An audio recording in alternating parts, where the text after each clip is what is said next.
Tentação é Satanás te oferecer aquilo que parece ser agradável aos seus olhos. Não se enganem. Não existe pecado ruim para a carne. Todos os pecados são bons. Por quê? Aí a Bíblia diz. Vocês entenderam o que é tentação? Sim. Mas cada um é tentado. Quando atraído e engodado pela sua própria consciência. Outra dica de Deus é você pegar as palavras-chave do texto de baixo para cima. Tá? Então vamos definir o que é concupiscência. Vocês vão cair.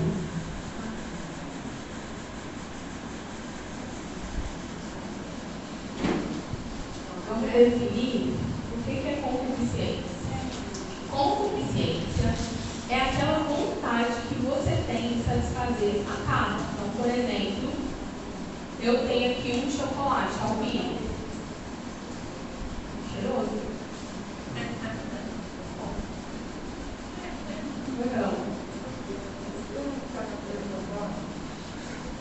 Começar com pressão baixa, pode comer doce. Doce abaixa. Não abaixa, pode ser com glicemia também, eu tenho que consumir. Mas vai dar uma energia extra. Concupiscência.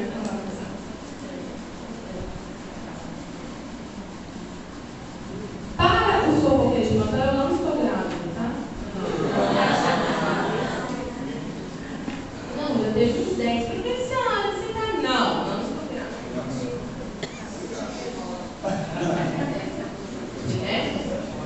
Vai aqui. Se eu tiver, eu não vou saber não, mas você. Mas, olha só, concupiscência é o desejo que eu tenho de agradar a minha carne. Não tem uma definição mais fácil. Concupiscência é o desejo que eu tenho de agradar a minha carne. Ó, gente, o pecado satisfaz a carne. O pecado sempre vai satisfazer a carne. Ele sempre vai te dar prazer.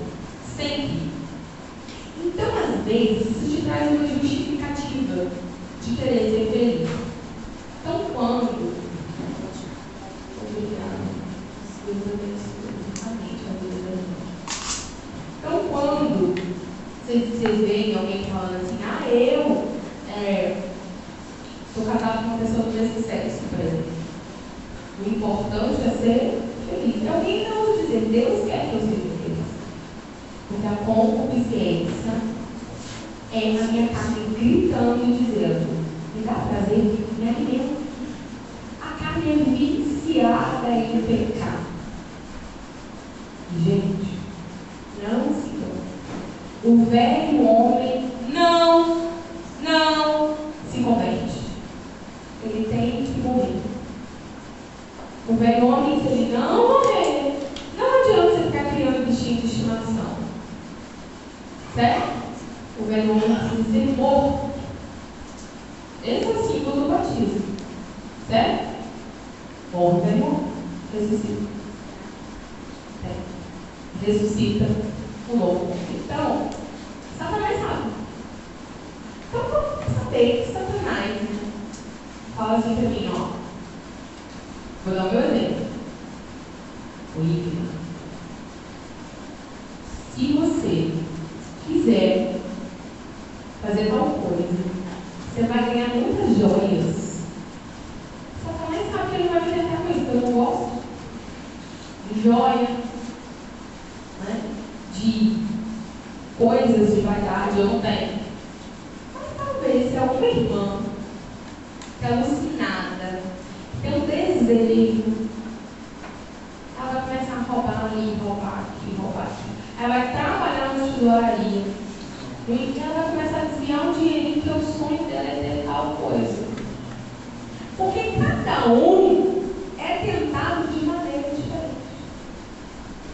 Porque Satanás, ele vai te tentar na sua área mais fraca. Naquilo que a sua carne mais almeja. Certo? Então, quando você é atraído, primeira coisa, você é atraído. Satanás lança isso.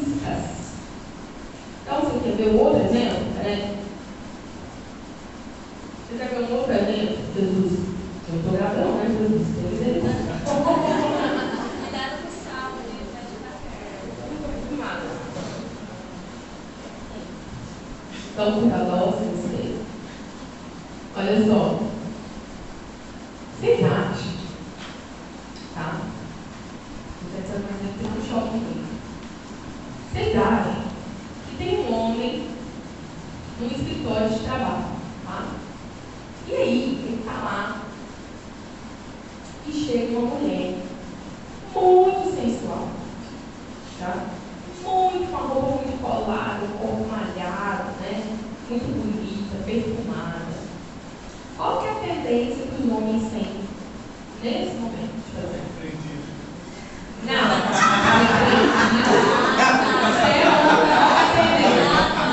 uai, aí eu vou dizer que não sei se está com problema,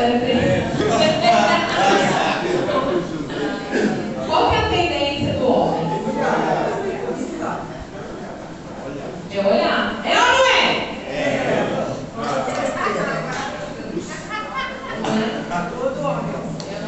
Atraído. Aí Jesus já dá um antídoto. Se você olhou e cobiçou a mulher do próximo, Jesus está dizendo isso, falando assim, a raiz do pecado tem que ser cortada. Não olha. Certo? Então, Satanás usa isso para atrair. É pecado você ser tentado? Não. Pecado é cair na tentação.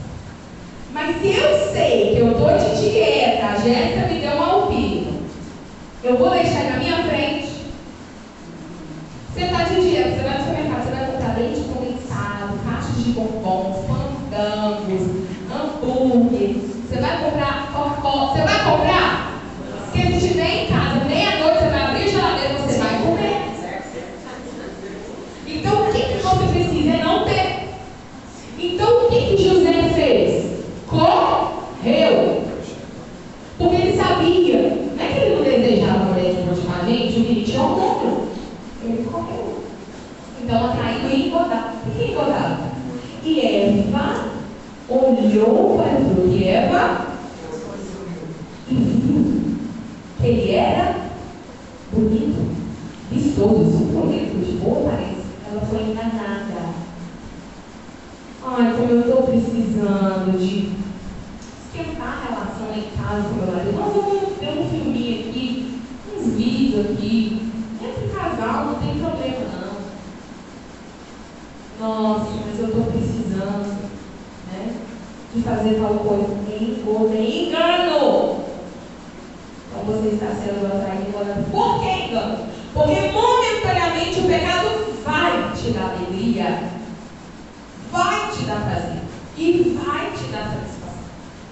Não se enganem. O pecado, ele, enquanto você está consumando, ele é prazeroso. Mas você está sendo atraído e enganado. Sabe o que é enganado? Enganado. Enganado pela sua própria consciência. Porque você está apagando sua cara. Sua cara está feliz. Seus hormônios estão borbulhando. Você está irado. Você quer dar na cara de um. Certo? Aí você pega um pau. Vai naquele comércio que o vendedor de trator vai quebrar a vitrine. Saiu de lá um herói. Você vai falar desaforo, você não leva desaforo para casa. A adrenalina sobe. Te dá a sensação de ser você vai estar sendo atraído e enganado pela sua própria concupiscência. Depois, havendo a concupiscência concebida. O que é conceber a concupiscência? Conceber, ele usa uma linguagem de concepção uterina, materna. Concepção é quando o óvulo encontra com o espermatozoide. Sim ou não? Sim. Então aquela vida começa a ser gerada lá dentro. Então, teve um ato e esse ato gerou uma vida. Então teve um ato libidinoso, teve um ato de ira, teve um ato de morfia, teve um ato de divisão e momentaneamente aquilo gerou na carne um prazer. Tendo havendo a consciência concebida, dá luz ao pecado. Pronto, o fato foi consumado. Mas aquele fato que te deu prazer, aquele fato vai descer um peso no seu coração. Você pecou. Você acha que quando que a Eva deu a primeira mordidinha no fruto, ela não sentiu o sabor, a textura e a suculência daquele fruto?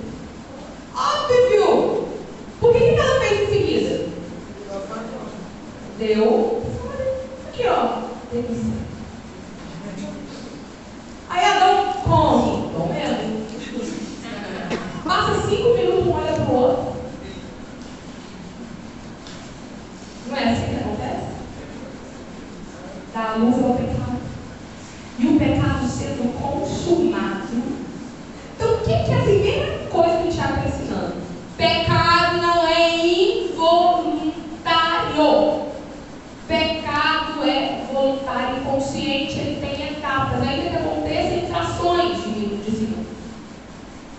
Você sabe o que você está fazendo. Principalmente quando você tem consciência.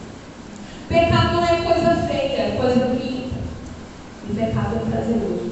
O pecado sendo consumado gera morte. Essa morte é principalmente a separação do homem e Deus. A separação. Você vai se tornar insensível à voz do Espírito. Aí acontecem algumas coisas. Há um vazio. E o pecado, esse vazio, ele precisa ser preenchido. Na ausência de Deus, você vai preencher com mais pecado. Sim ou não? Sim. Então, tomou uma pinga. Na ausência de Deus, você vai tomar mais duas pingas. Né? Fumou uma maconha. Na ausência de Deus, mais 3 cigarros de maconha. Não é isso? E essa ausência de Deus, existe uma outra tentativa, a tentativa de se justificar. No catolicismo romano, então, durante a história, existiam muitas penitências. Então as pessoas pegavam o chicote e se chicoteavam. Tentativa de se libertar. E em todas as religiões você vê isso. Por exemplo, no budismo, existem os famosos monges budistas, né? Que eles fazem votos de pobreza. Quem já ouviu isso? Então, eu vou fazer votos de uma tentativa de se livrar do peso. Eu vou fazer voto de pobreza, eu vou ficar 40 dias sem falar. 1 ano sem falar. 1 ano na Índia. Tem pessoas que fazem isso. Eu vou ficar 5, 6 anos com o meu braço para cima. Penitência, tentativa de aliviar a pressão do pecado. Mas só há um remédio eficaz, que é o sangue de Jesus. E o pecado sendo consumado, ele gera a morte. Então vamos para a página do livro 109 e 110. Porque quando eu coloco aqui, é uma coisa que nós podemos observar. Eu melhorei, tá, gente, a pressão. Eu sempre como onicóide, sal e doce. Porque eu nunca sei se é sal ou se é doce, porque eu tenho hipoglicemia também. Eu tenho defeitinho, inclusive nervo, chamado nervo vasovagal. Esse tem pessoas normais, a pressão da gente oscila mesmo. Pouco. Nas pessoas que têm esse defeito que eu tenho, a pressão se abaixa, ela não consegue regular por si. Tá? Então, toda vez que eu fico doente ou grávida, porque grávida, eu fui famosamente conhecida como número 1, eu desmaiava nos locais públicos, né? Então, toda vez que eu vou no sinal, eu acho que eu estou grávida. Mas, é isso que acontece, tá? Gente, então, a minha pressão demora para subir, demora. Isso aí eu estou bem acostumada. Então, vamos lá, na página 109 e 110 do livro, tem 6 consequências do pecado. Eu só quero ler com vocês a título de informação, tá? O pecado desfigurou a imagem divina do homem. Então, vocês acham que o homem que tinha a representação de Deus é a imagem dele? Este homem agora, ele tem condições de representar Deus? Com essa natureza pecaminosa? Tudo nele está deturpado. O senso de justiça, o amor, o senso de domínio. O homem que era para dominar, ele vai destruir. Não é? O homem se torna destruidor ao invés de ser cuidador. O homem que se relaciona se torna aquela pessoa que consegue se relacionar com Deus. É por isso que não tem essa conversa com o crente. Eu nasci assim, eu vou morrer assim. Porque o Espírito Santo ele nos configura novamente. Eu sou ciumento, eu tenho dinheiro forte, eu tenho natureza de Cristo. Quem não tem? É filho da banca. Seu Espírito Santo de Jesus. 2. O pecado deu origem a um estado pecaminoso que evitou toda a nossa mão. Então, foi um homem que pecado entrou no mundo. Certo? O pecado acarretou punições naturais e físicas na vida do homem. Certo? Então, olha só. Doenças, peste. Isso não existia antes do pecado. Tá? Febre, doente, tudo isso que a gente está vivendo, eu estou vivendo agora, eu estou doente, tem um monte de gente que não está doente. Você vai se preocupar. Dores de parto, né? Com o suor do teu rosto, não é porque Adão trabalhava. Ele plantava e a terra brotava. Não era por isso. Era porque agora está dificultoso, vai ter tempo de seca. Olha a natureza sofrendo. Então tem consequências naturais e físicas na vida do homem. Seca, enchente, né? Peste, plantação, nuvem de gafanhoto, comendo a plantação, né? 4. O pecado gerou um contínuo conflito mortal e espiritual entre o corpo e a alma de cada criatura cultura humana. Então, o homem, tudo que ele faz no corpo montado de pecado, atinge ao espírito, como eu disse para vocês. E isso traz conflitos muito grandes na vida do homem. Muito grandes, tá? O pecado despertou a consciência do homem. Então, foram abertos os olhos de ambos e conheceram que estavam nus. E cozeram é posturado, tá? Folhas de figueira e fizeram para si atrás. E por fim, 6, o pecado trouxe ao homem a punição da morte física. Por um homem, o pecado entrou no mundo e pelo pecado a morte. Certo? A palavra morte, thanatos, significa separação das partes físicas e espiritual do ser humano. Indiscutivelmente, a separação do corpo e alma faz parte da penalidade imediata do pecado. Tá certo, gente? Até aqui. Vocês têm alguma pergunta? Não? Pode perguntar. Não? Antes do pecado, Adão, ele tinha a visão espiritual que a gente não tem hoje? Ou não? Tinha. Porque a Bíblia diz que Deus passeava no jardim do Éden, passeava pela geração do dia. E Adão conversava com Deus. Não tinha restrição. Os animais conversavam, para depois que veio o pecado. Provavelmente não. Não conversavam? Não. Se o diabo entrar numa cobra hoje e quiser falar através da cobra, ela fala ainda, mas é o diabo, não é a cobra que está falando. Ah, tá. Eu vou se perguntar, quando o diabo na cobra falou com a mulher, mas não é porque os animais falavam, né? Não. Ela podia ter visto isso, né? Se ela tivesse assim, não tivesse com todo o contato com o meu filho, porque ela nem podia sair perto do filho. Não é? Ela não tinha que ter uma consciência de falar, o que essa cobra está falando? Sabe o que é? Ela era muito fácil de conversar. Deixa eu falar um negócio pra vocês. Quando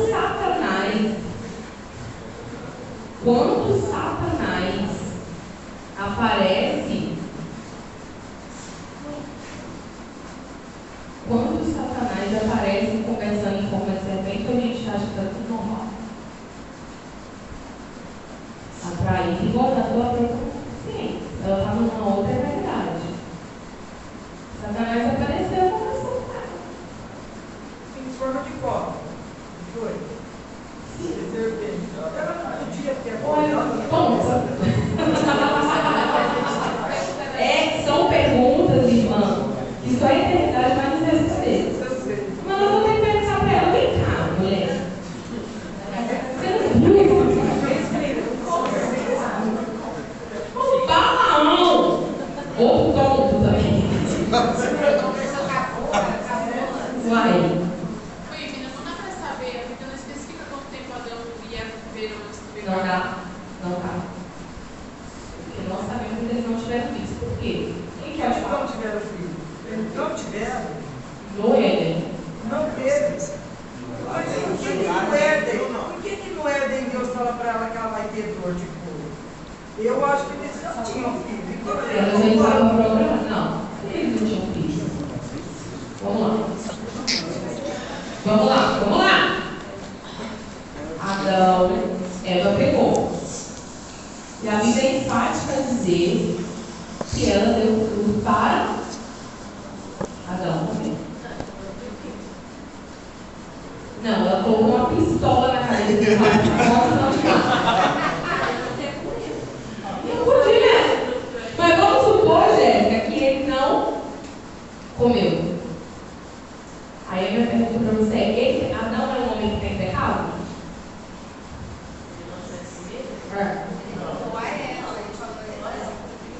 Tá. Adão poderia morrer para redimir Eva? Podia, não tinha pecado. Qual que era a justiça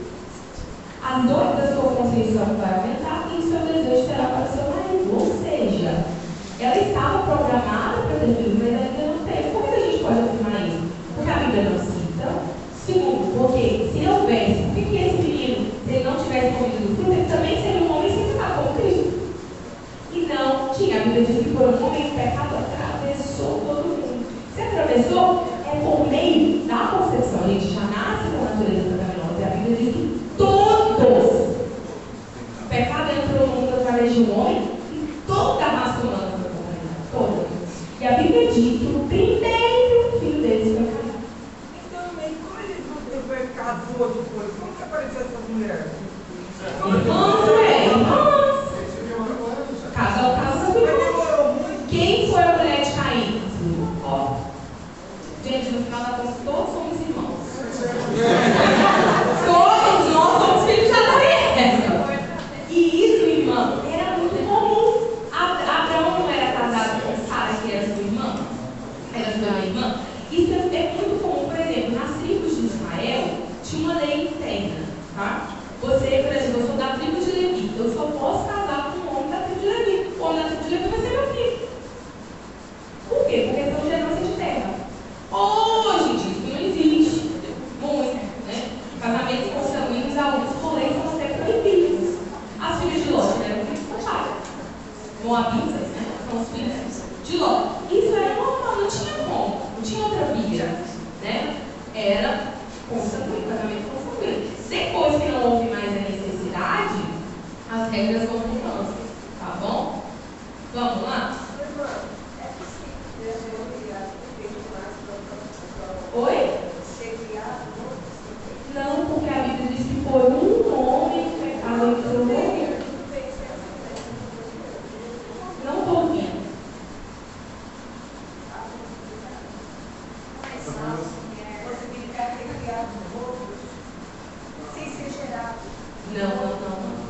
Não, porque a Bíblia diz que por um homem o pecado entrou no mundo. Ou seja, então vamos dizer que Deus criou Adão e criou um homem. Esse homem que Deus criou também seria um homem sem pecado. Porque o original, mas não existiu esse homem. A Bíblia diz que por um o pecado entrou. Por quê? Adão e Eva que são, a Bíblia diz enfaticamente que todos os descendentes de Adão e Eva. Isso é também comprovado na genealogia.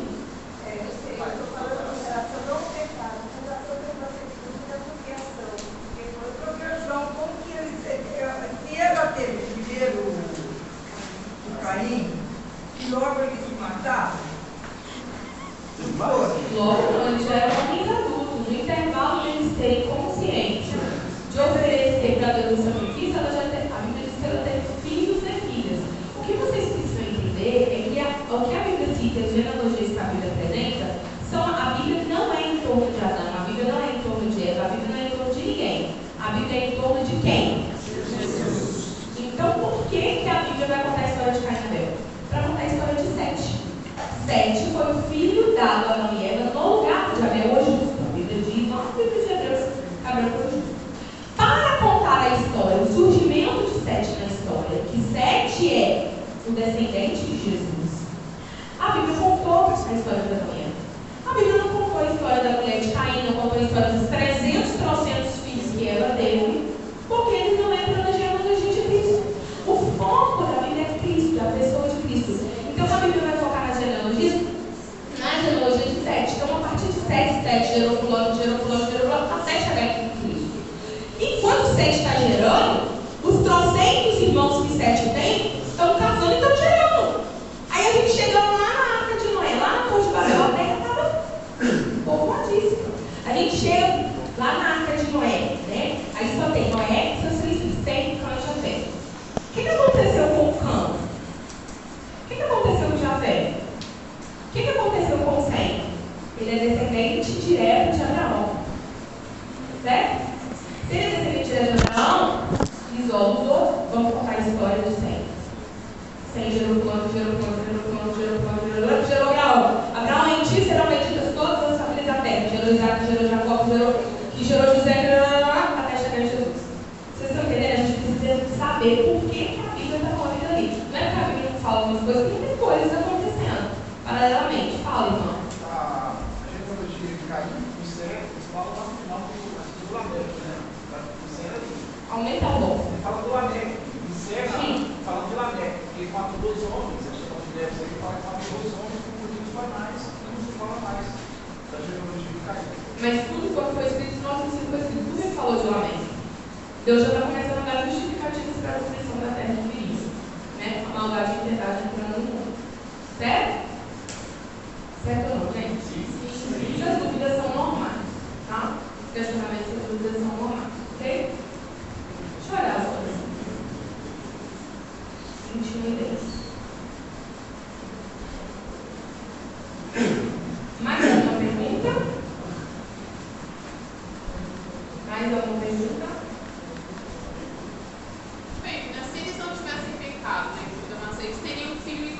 Sim. Aí já era o propósito de Deus, já era que eles crescessem, sejam fecundos, né?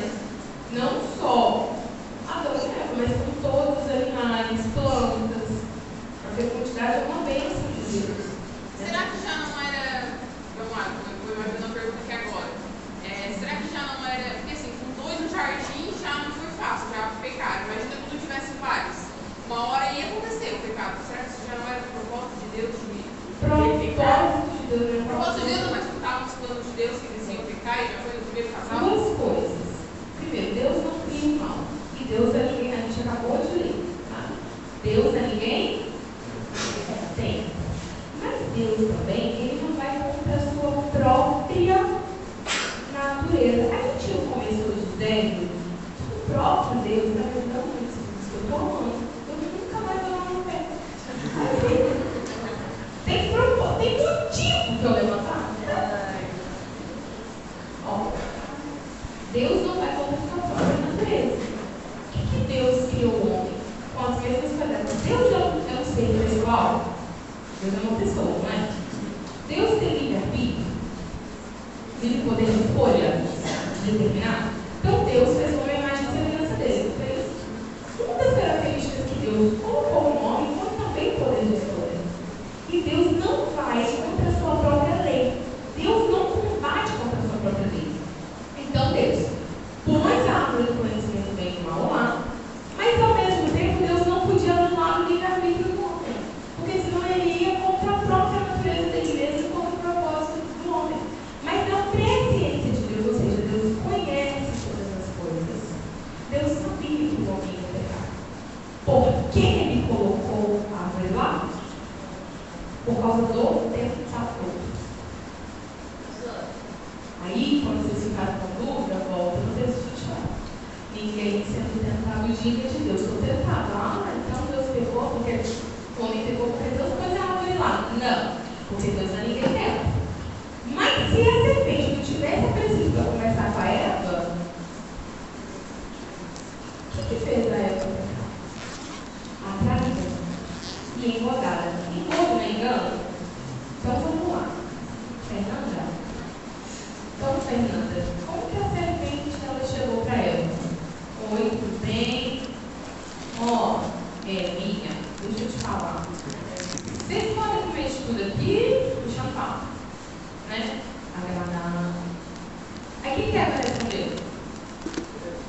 Tá? Ela disse assim, a gente pode comer menos da árvore do conhecimento do meio do mal que está no meio do jardim. Aí Satanás diz assim, por quê? Menina, por quê? Como assim, amada? Né? Aí eu falei assim, não, porque Deus diz que no dia que nós comermos dessa árvore, nós vamos morrer. Mas é que não, não foi assim que Deus disse. O que ele está falando? Enganando.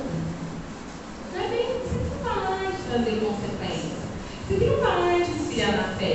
Deus não quer coração. Satanás continua fazendo coisa. Satanás não muda o seu. Ele continua fazendo a mesma coisa. Certo? Então o problema não é a árvore. O problema é a tentação. Eu estou dando uma voz e o meu professor diz, eu terminei a aposta tão triste. E agora como é que eu vou ter aula? Preciso de uma outra coisa para fazer. Vamos lá. A doutrina da salvação. Professor, mas o jardim não existe? Provavelmente não. Ou sim. Não sabemos. Não tem nada que você Geograficamente ninguém nunca encontrou. Nunca. Tá? Na Bíblia está escrito que ele está sendo guardado. Não está? Sim. Pode ser que seja um paraíso muito perdido, pode ser que Deus tenha escrito, ninguém sabe. Porque a Bíblia tem coisa que Deus disse assim,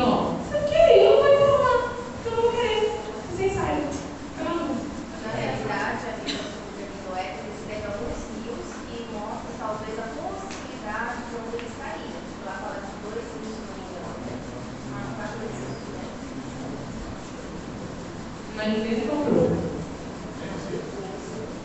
Certo? Na verdade, são braços desses livros. Então, são vertentes desses livros. Né? Os braços. Pode existir também. Ninguém sabe. O que se sabe, a última informação que a gente tem é que Deus coloca os anjos com espadas almejantes em volta para que o homem não ache mais o caminho. Então, se ele existe, Deus não vai deixar ninguém comprar esse paraíso. Certo? Agora, Deus pode... o Éden vai servir para quê? Para nada. O Éden não está na escatologia. Tá? O Éden não aparece a menos que seja uma grata surpresa que Deus tenha preparado para nós lá no momento, que nós não estamos sabendo. Tá? Mas tudo que passa disso se chama especulação. E nós não estamos aqui para aprender especulação. É só a gente para onde a Bíblia para. Onde a Bíblia se cala, nós também nos... Então vamos lá. Soteriologia.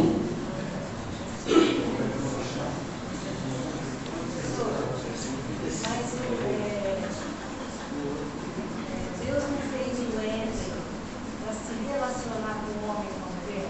Deus fez o Éden para colocar Adão ali. E se relacionar também? Independente de onde ele estiver. Éden foi um presente de Deus para Adão. E fez o Éden e colocou Adão no Éden. É como se Deus pensasse assim: poxa, a coroa da minha criação, deixa eu dar um lugar especial, um lugar de delícias. Éden significa lugar de delícias. Né? Um lugar especial de privilégios. Né? Quando você ama muito alguém, você prepara a melhor cômodo da casa para ele. Não tem como, coloca a melhor roupa de cama, coloca uma mesa, coloca o melhor talher. Deus também é assim conosco, né? Mas hoje nós temos um lugar celestial em Cristo que é muito melhor que o Éden. Gente, eu preciso que vocês comecem a acostumar com esses termos, tá? Então vocês vão ver assim: soteriologia. Armatiologia é o que mesmo? Armatiologia, o armatiologia. E soteriologia, doutrina da salvação. Vamos lá? Levítico 25, 25. Todo mundo, tá? Não é para mulher, não. Todo mundo.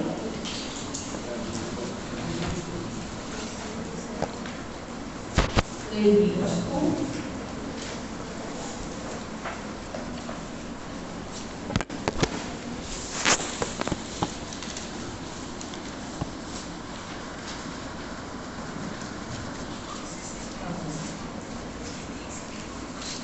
Vamos lá?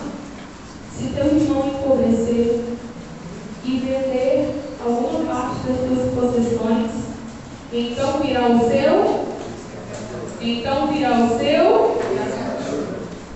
parente e resgatará o seu irmão, o que seu irmão vendeu.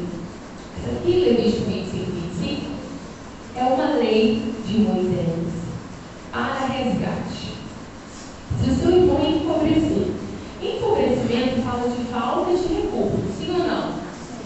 Falta de recursos.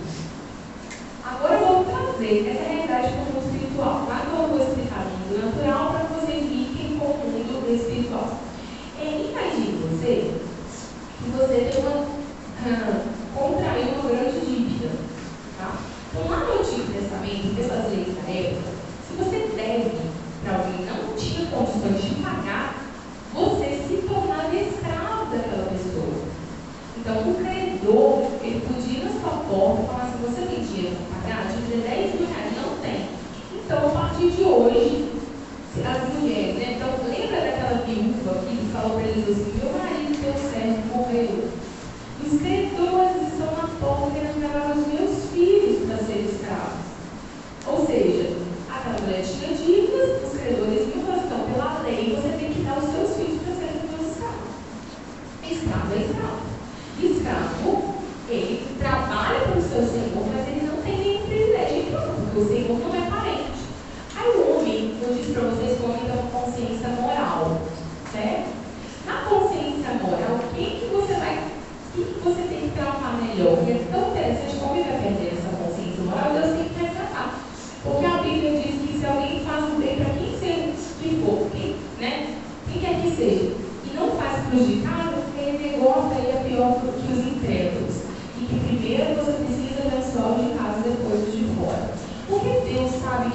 laços de sangue, eles não são por acaso. A gente não é como os animais. Os laços de sangue, você não vai fazer alguma coisa e você fala, não, você quer comer o filho, você quer comer o esposo, você quer comer a minha mãe, você quer comer o pai, não é? Você quer comer o irmão, né? O meu irmão, eu não pego o copo d'água, mas dou o meu rim, não é isso? A gente brinca assim, porque são laços de sangue. Mas o escravo não tem laço de sangue. Aí Deus disse assim, olha, então quando seu irmão oferecer e vender alguma parte das suas possessões, então virá o seu resgatador. Então, pela lei de Moisés, um parente próximo que tivesse condições financeiras podia bater na porta do credor e dizer assim, olha, mês passado, você pegou aqui, meu irmão, sabe do meu sangue, paga da minha casa. Ele te devia 10 mil reais e hoje ele é seu escravo. Ele não tem condição de pagar, mas eu tenho. Eu posso pagar a dívida dele? Eu acredito, mas você tem dinheiro, a dívida dele é muito alta. Tem dinheiro. Só que pela lei, esse irmão que vai resgatar o outro, estou dando um exemplo de irmão, podia ser tio, podia ser vovó, né? Tinha que ser um parente de primeiro grau. Pela lei, o irmão que foi resgatado da escravidão não está livre.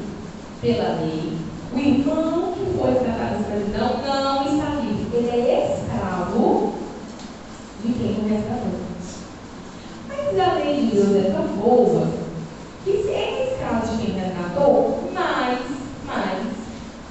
ao mesmo tempo que o resgatou, tinha que ser seu parente mais próximo. Você acha mesmo que se você devesse muito, sua mãe fosse para pagar sua dívida, sua mãe falasse, agora você é minha escrava, agora você é meu escravo? Ou ela vai falar assim, não, você vai me servir com amor. A gente não serve uns aos outros em amor, não é esse o ideal de Deus? Não é por obrigação. Certo? Então, deixa eu procurar aqui o versículo aqui.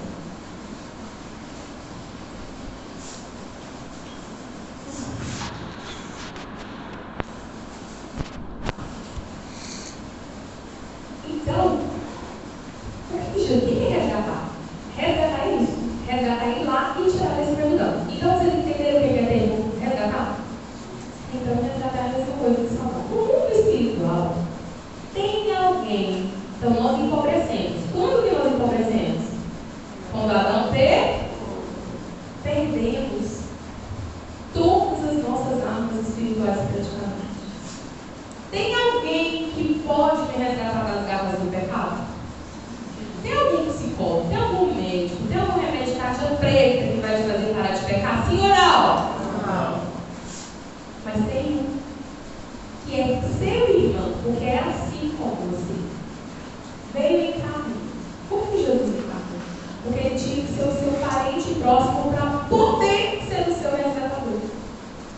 A encarnação possibilitou que Jesus fosse o nosso resgatador.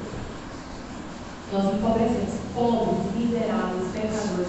Minha mãe não pode, aí Deus apresenta a dívida, né? E essa dívida está na mão de quem? Do próprio Satanás. Porque ele tem o domínio do império da morte, porque ele é o tentador. Quando ele tenta, o homem não tem força para resistir. Deus coloca a lei e fala, não adulterarás, não matarás. O homem vai lá e empurra a lei. Né? Então, Satanás detém o império da morte. Satanás diz assim, quem é que pode te livrar? Não tem ninguém. Suas riquezas não podem, sua posição social não pode, nada pode te livrar. Aí Jesus disse, eu posso livrar. Porque eu tenho pagamento, saldo suficiente para pagar a dívida. Certo? E qual era o preço dessa dívida? Derramamento de sangue inocente de um homem justo. Esse foi o preço. E ele nos resgatou. E ele nos resgatou. Estando nós mortos nos nossos delitos e pecados. Ele nos tirou do império da morte. Ele nos transportou para o reino do Filho do seu amor. Mas olha aí o que está escrito em Romanos capítulo 15. Vocês anotem que eu já vou ler. Romanos 8, desculpa, gente. Do 15 ao 21. Porque não receber. Aí Jesus resgata. Aí Deus diz assim, ó. Você resgatou, você comprou? Agora, esse povo que você comprou e que você resgatou, eles não estão livres, não. Eles são seus servos. Eles são seus. É impossível alguém achar que foi resgatado por Jesus e não servir Jesus. Você é lei de Deus. Mas se Jesus olha para nós e diz assim, não, eu não vou fazer com eles como Satanás fazia, não. Aí olha o que Paulo escreve com revelação. Porque não recebeste o Espírito de escravidão, para viverdes outra vez atemorizados, mas recebeste o Espírito de adoção, baseados no qual clamamos, Abba, Pai. O próprio Espírito testifica com o nosso Espírito que somos filhos de Deus. Ora, se somos filhos, somos também herdeiros de Deus e co-herdeiros com Cristo. Se com Ele sofremos, também com Ele seremos glorificados. Aí Jesus olha para nós e diz assim, não, Pai, eles são meus, eu posso fazer o que eu quiser. Então eles não vão ser escravizados com temor. Eles serão meus irmãos, eu vou trazer para casa, mas eu quero adotá-los como filhos. Aí Deus diz, você quer adotar como filho? Pode adotar, eles são seus. São seus irmãos agora. Só que se eles são meus irmãos, eles também participam do seu reino. E se eu sou herdeiro de tudo que o Senhor tem, aqueles que eu comprei com meu sangue e resgatei do pecado também serão herdeiros de Deus. Quem entendeu o que eu acabei de dizer? Eu tenho uma leve impressão que vocês não entenderam o que eu acabei de dizer. Tem que falar em glória a Deus. Assim. Glória a Deus. Não entenderam. Vamos lá. Certo? Então isso, pessoal. Certo? Gênesis 2:17. Mas da árvore do conhecimento do bem e do mal dela não comerás. Porque no dia que dela comeres, certamente morrerás. Então a primeira coisa que Cristo nos salva, tá? Que Cristo nos resgata é da morte. Então a primeira coisa que Cristo nos resgata é da morte. Vamos lá. Hebreus 2:14-15. E visto como os filhos participam da carne e do sangue, também ele participou das mesmas coisas. Fala que pela morte, ou seja, pela sua morte, pela morte de Jesus, aniquilasse o que tinha o império da morte, isto é, o diabo, e livrasse todos que com medo da morte estavam por toda a vida sujeitos a servidão. Veja que eu fiz um paralelo, tá, gente? Entre como se originou o pecado e como Jesus nos salva dele. Quem está entendendo? Amém. Segunda coisa que Jesus nos salva. Aí vem um negócio muito importante. E tem gente que pensa que salvação é ir para a glória. Não é só ir para a glória. Salvação é aqui e agora. Eu te provo. Romanos 5:12. Portanto, como por um homem o pecado entrou no mundo, e pelo pecado a morte, assim também a morte passou por dentro dos homens, por isso que todos. Aí o Romanos 5:19, Paulo está conferindo uma linha de pensamento disso. Porque como pela desobediência, lembra que eu falei para vocês que todo pecado tem a raiz da desobediência? De um só homem, muitos foram feitos pecadores, assim pela obediência de um. Quem é esse um? Muitos são feitos. Ser salvo, quem é filho de Deus, não vive pecando. Ser salvo, estar salvo no corpo, no tempo presente, tá?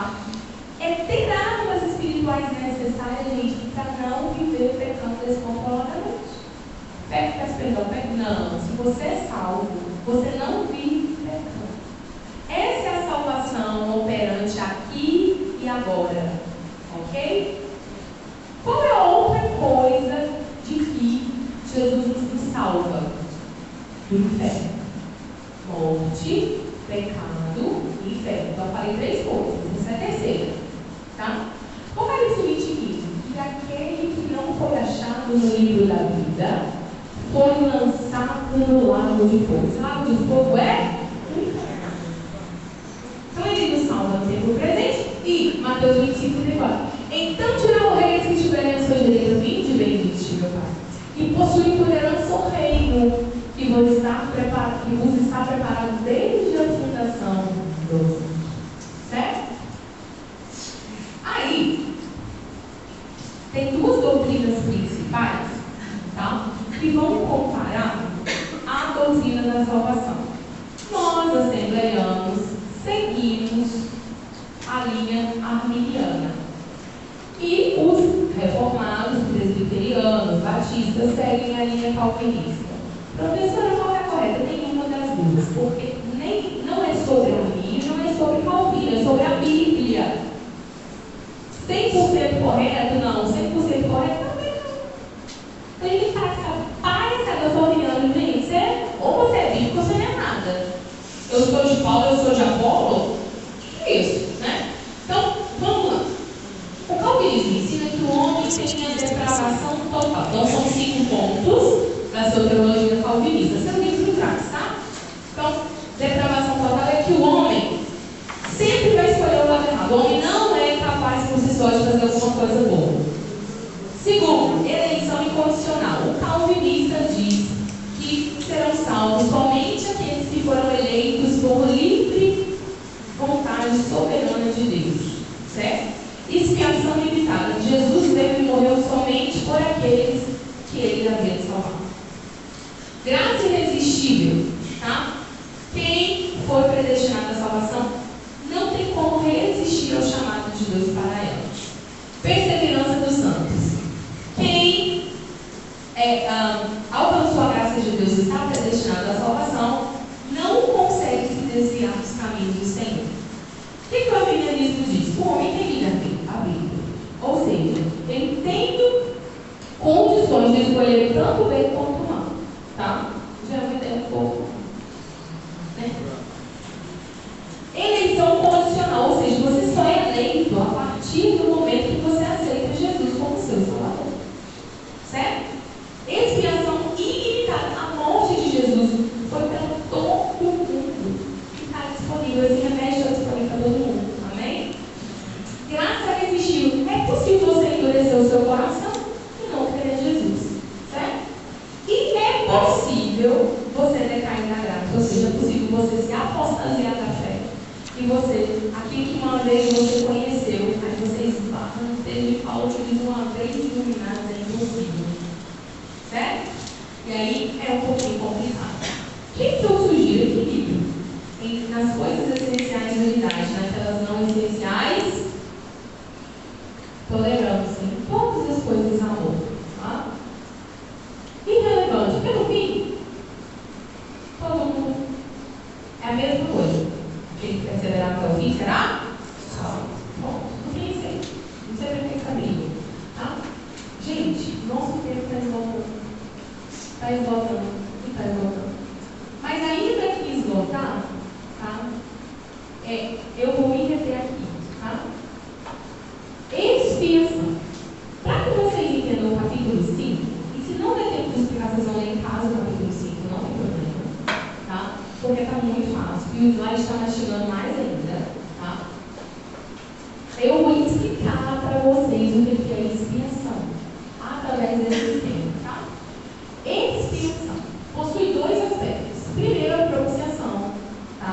O que é propiciação? Atende às santas reivindicações de Deus contra o pecado. O que Deus exigiu para expiação? Tá? Expiar significa cobrir no Antigo Testamento. Tá? Mas não existe no Novo Testamento essa palavra. Porque Cristo não veio cobrir pecados. Cristo veio aniquilá-los. Mas toda a ideia de salvação, ela parte do Antigo Testamento. Jesus veio substituindo o método expiatório da lei pela sua própria vida. Quem entendeu, diga amém. Então, a expiação possui 2 aspectos. Primeiro, propiciação. Deus quer derramamento de sangue e de um inocente, como uma oferta para ele. Certo? A propiciação é uma substituição, ou seja, ela atende a nossa culpa. Por que o inocente tem que morrer? Porque alguém tem culpa no cartório. Certo? Substituição. Então, no dia anual, tá? Então, uma vez no ano, aqui é o tabernáculo, certo? É o dia da Yom Kippur, que é conhecido como o dia da expiação. O que aconteceu? Todo Israel estava se reunindo em jejum de oração. O sumo sacerdote veste as suas roupas, tá? e se prepara aqui. Os sacerdotes, o povo se reúne em volta do tabernáculo, tá? E aí são trazidos 2 bodes. Sobre esses bodes são lançados a sorte, tá? Então é lançada a sorte para ver qual bode vai morrer e qual bode vai viver, tá? Então vamos supor que para o bode número 1 saiu que este bode vai morrer. Então, o que vai acontecer? Ele é levado para o altar do sacrifício, ele era degolado, seu sangue era derramado e ele era morto, tá? Isso é a propiciação, atender às santas edificações de Deus contra o pecado. O outro bode, o sumo sacerdote colocava a mão na cabeça desse bode e imputava sobre ele todos os pecados. Tipo assim, bode, eu te declaro culpado pelo homicídio, pelo roubo, pela mentira, pela inveja, você é culpado. Daí nasce a expressão bode expiatório.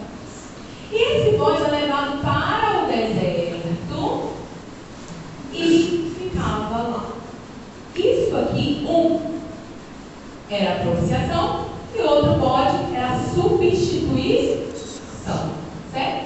Neste dia, o que ia acontecer? Esse bode era levado para cá, ia ser morto, o sangue dele ia ser derramado. O sumo sacerdote ia pegar o sangue desse bode e ia atravessar o primeiro véu. Lá dentro ele estava no lugar santíssimo. Então, uma vasilhinha ele tinha o sangue de bode e na outra vasilhinha ele pegava as brasas do altar. E aqui, quando ele entrava no lugar santo, tinha ali o altar do incenso. Ele pegava as brasas do altar e acendia o altar do incenso e o incenso começava, a fumaça começava a encher o santo dos santos.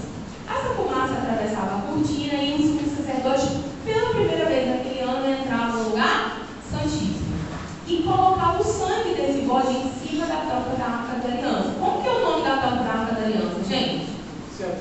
Propiciatório, certo? Aí ele saía de costas e quando essa fumaça já começava a sair por aqui e o sumo sacerdote saía, todo o povo saía grato. Deus recebeu o nosso sacrifício.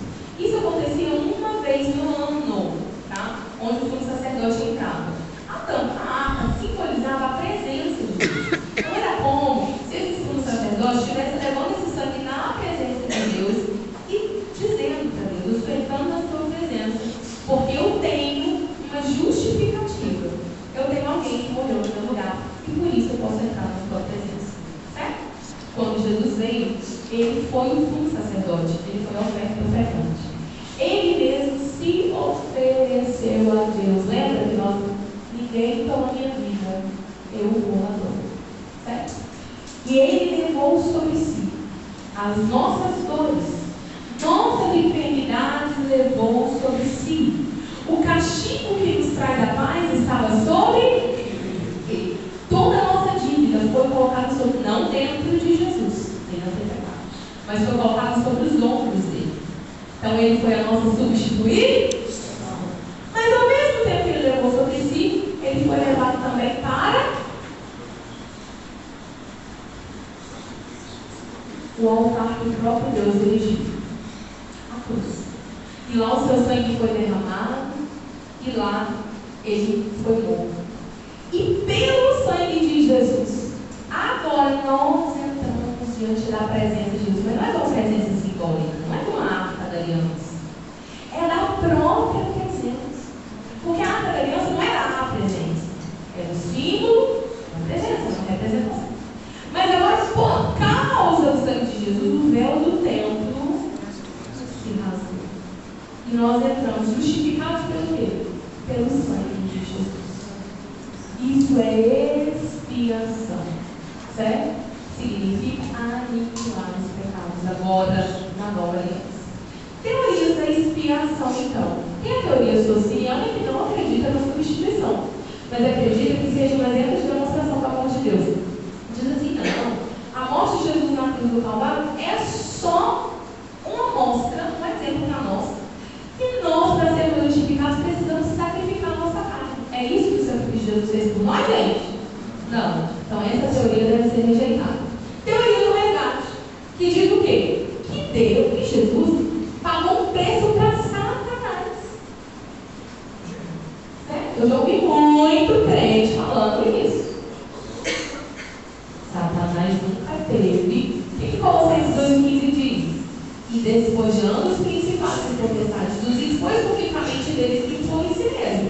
A Bíblia diz que Deus tomou do diabo o domínio do império da morte. Deus não está pagando, Jesus não está pagando a conta para o diabo. Jesus está pagando a conta para Deus. E como consequência da conta paga para Deus, Jesus teve o poder e a autorização de Deus Pai de despojar Satanás e seus demônios. Ou seja, dizer para eles: você não tem poder sobre a minha igreja. Você pode tentar a minha igreja, mas agora eu vou mandar o meu espírito. Mas agora eu tenho armas do alto da cabeça, alto dos pés, para dar para eles resistirem ao dia mal. Você não vai triunfar sobre eles como triunfou sobre Adão e Eva. Sobre eles não, porque sobre eles eu tenho autoridade muito mais do que você. Certo, gente? Vai no amém? Amém. Teoria da satisfação. Ou seja, Isaías 53:10, todavia o Senhor agradou ele fazendo enfermar. Quando der a ele a sua alma como oferta pelo pecado, verá a sua posteridade e prolongará os seus dias, e a vontade do Senhor prosperará nas suas mãos. O que significa agradou? Será que Deus é um Deus masoquista, Deus sabe que fica olhando Jesus na cruz e assim, isso, chicoteia mais, né? Eu tenho prazer em ver, né? A Bíblia responde. Mas ele foi reputado, nós o reputávamos, por aflito de Deus e oprimido. Então as pessoas que olhavam para Jesus na cruz diziam que bem feito. Falou que era Deus, né? Boa sorte. É o próprio Deus que está te elogiando. Mas a própria Bíblia responde: mas ele foi ferido por causa das nossas transgressões e morreu por causa das nossas iniquidades. Esse agradar quer dizer que a conta de Deus só fechou, certo? Deus diz assim: é justo, é suficiente quando o sangue de Jesus foi derramado. Deus disse: eu estou satisfeito, ou seja, a minha conta fechou, a minha justiça foi satisfeita, certo? Não é que Deus é um Deus humoroso que gosta de provocar o mal em Jesus, não, certo? E bom, afinal de contas, qual é a forma correta de nós pensarmos na questão da expiação? A expiação de Jesus foi uma expiação penal e substitutiva. Penal. O salário do pecado é a morte, o dom gratuito de Deus é a vida eterna, né? Quando diz que Deus agradou Moelo, quer dizer que a pena justa, o castigo, o peso, né? A dívida, a cédula que conta de alguma maneira contrária era morte e morte de luz. O que alguém tem que fazer, o que Jesus tem que fazer para redimir a humanidade? Morte e morte de luz, certo? Então, ele cumpriu a pena, ele cumpriu a lei de Deus, ele cumpriu a sentença, mas ela foi uma expiação substitutiva. Ele morreu em meu lugar, ele morreu em seu lugar, certo? Isso é claríssimo. Então a expiação de Jesus é penal e substitutiva. Então a partir de hoje, quando vocês ouvirem esse tempo, vocês já sabem o que se trata. Eita, deixa eu enfiar esse negócio desse tamanho, contador, que fala pra lá. Aí a Bíblia, o historiador vem falando sobre a ordem dos salutes. Aqui eu coloquei a calvinista e marquei para vocês a diferença. E aqui eu coloquei a arminiana, que é a linha seguida pela Assembleia de Deus, que é o seguinte. Ó, vamos lá. Número 1, eleição, né? Então Deus vai eleger todos aqueles que creem em Cristo, certo? Então eu vou perguntar, vocês vão responder, certo? Certo. Então, segunda coisa, então Deus elegeu. Então Deus olhou para o mundo pecador e diz assim: teu povo é que eu quero salvar. Quem quiser acreditar no meu filho, eu quero salvar. Deus nos elegeu antes da fundação do mundo. Pronto. Segunda coisa, só que para eu salvar, precisa haver expiação. Então, a segunda coisa que aconteceu no plano da salvação foi: Jesus veio e morreu numa morte penal substitutiva. E depois eles analisam aqui com calma. Terceiro, depois de Jesus, além de Jesus morrer, ele ainda derramou a sua graça sobre nós. Ele nos deu o Espírito Santo, que nos convidou, nos iluminou e nos capacitou a nos arrepender dos nossos pecados. Isso é graça. Isso é favor imerecido. Então, a graça preveniente, ela gera o quê? O arrependimento e fé. Não é? O Espírito Santo Santo, esse poder derramado, o arrependimento que tem. Então o homem, ele se arrepende, ele crê em Jesus como seu Salvador e ele se converte. Quando eu creio em Jesus e eu aceito Jesus como meu Salvador, Deus me justifica. Por isso que está escrito na Bíblia. Agora, pois, nenhuma condenação há para os que estão em Cristo Jesus. Se Ele me justificou, a minha ficha criminal diante de Deus está limpa. Certo? Então, com isso vem a adoção e a união com Deus por meio de Cristo, a habitação do Espírito Santo em nós, que é diferente do batismo com o Espírito Santo. Certo? Durante a minha caminhada com Deus, olha que a setinha não está subindo? Não está? Não é um processo progressivo, não é? Então, o que está acontecendo comigo? Eu já me arrependi dos meus pecados, eu fui justificado por Deus, mas agora o Espírito Santo, está vendo o Espírito Santo aqui? Simbolizado por essa pombinha. O Espírito Santo, ele está me lapidando, ele está me regenerando, ele está me transformando de um pecador, de uma pessoa que vivia pecando, para uma nova criatura. Certo? Essa regeneração me leva à santificação. A santificação é um processo entre Deus e o homem. É possível, então, eu me santificar sem orar? Não. Sem ler a Bíblia? Não. Possível, porque é um processo entre Deus e o homem. Deus não vai descer para o nível. A partir de hoje, eu estou arrancando de você a vontade na cara dos outros. Deus não vai fazer isso. Eu não vou jejuar não para viver. A partir de hoje, você não vai mentir nunca mais. Você não ora não para você ver. Você não é a vida, você não se arrepende, você não pede Deus misericórdia. Tá? Então é um processo contínuo que o Espírito Santo é realizado no homem para consagrá-lo a Deus. E no final é a glorificação. Quando então que eu vou parar de pecar? Lá no céu. Esse processo de santificação, ele é gradual e progressivo até a glorificação, que é a transformação completa do nosso corpo corruptível e corruptível. Quando que a glorificação vai acontecer? No arrebatamento. Certo? E aí, se em algum momento desse aqui o homem resolver que ele não acredita mais em céu e inferno na cruz de Cristo, que ele não quer a graça de Deus, ele pode perder a sua salvação? Sim? Então guarda o que tens, para que ninguém tome a sua coroa, porque aquele que perseverar até o fim será salvo. Se ele rejeita a graça, se ele rejeita o arrependimento, ele está fadado à perdição eterna.